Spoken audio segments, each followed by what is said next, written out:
All right, the Koreans, I'm talking about the North Koreans and the South Koreans trying to box the United States out. The South Korean leader looking forward to talk to Kim Jong-un, who was saying over the weekend that a nuclear button is always on his desk.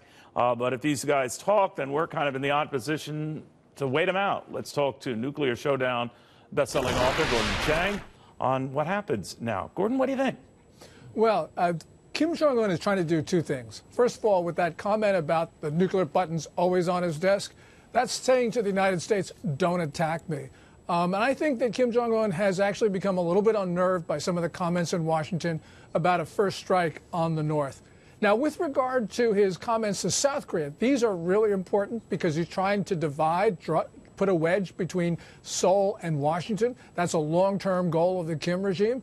What he wants to do is to get the South Koreans to invest in North Korea, to give them aid, to drop sanctions, to do all the things which run counter to what President Trump is trying to do, which is to deny resources to Kim so he can't launch missiles or detonate nukes. But then we can't do anything, certainly unilaterally, if the South Koreans are going through with talks with the North Koreans or further, inviting them to participate in the Olympic Games. Lindsey Graham, as I'm sure you're aware, Gordon, has said that that would be a big mistake.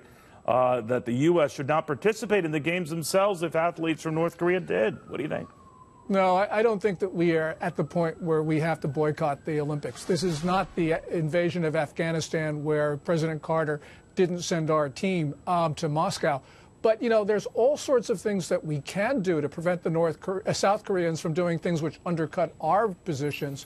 So, for instance, we can remind the South Koreans, for instance, that a lot of what Kim Jong-un wants them to do violates UN sanctions. Also, we've got our trade negotiations with the South Koreans over the free trade agreement. There are a number of predatory actions that South Korea has taken towards U.S. companies like Qualcomm. There's all sorts of ways that we can resolve these, some of them harsh, some of them not so harsh. But I think that President Moon Jae-in of South Korea needs to understand that the U.S. is going to use economic leverage over South Korea. You know this so well, Gordon. I always think that if you think of the position of the South Koreans, they've got these big Olympic Games. They paid north of $1 billion to host them. They don't want anything to get in the way of that. So can understand why they're in this kind of desperate position. Please don't screw this up for us, Kim Jong-un. But how far can we let them go? Well, you know, two ice skaters from North Korea going to the Winter Olympics is not really going to hurt us. So I don't think that that's going to be something that we're going to be doing. But there are a lot of things that we can do right now. And so we should be going after North Korea's sponsors, China and Russia. We haven't been willing to do that. You got a lot of people talking about going to war with North Korea, forgetting, by the way, that China might come in on North Korea's side, as Beijing said it would do.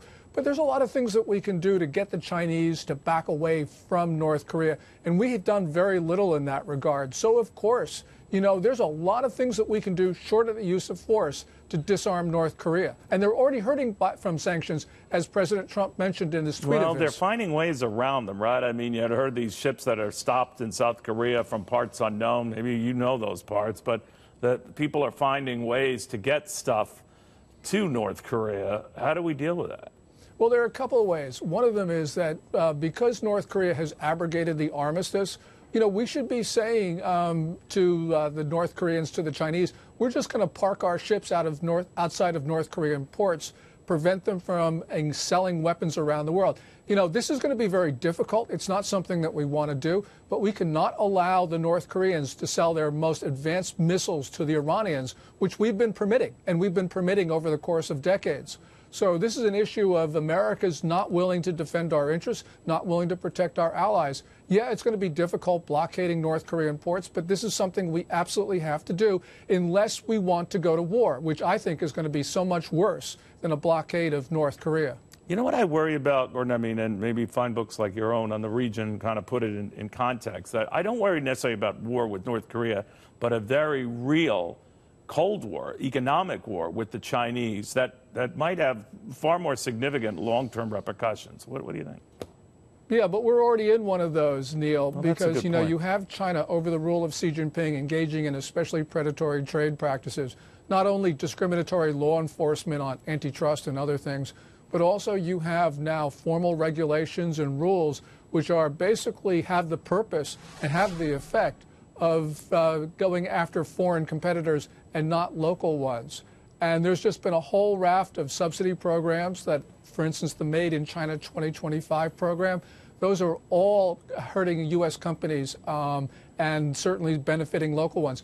You know, I don't know why we're putting up with that. And then, of course, there's the theft of U.S. intellectual property, $400 billion a year. Gordon, real fast, so during the Olympics, let's say the North Koreans launch a missile, like all their other tests of late.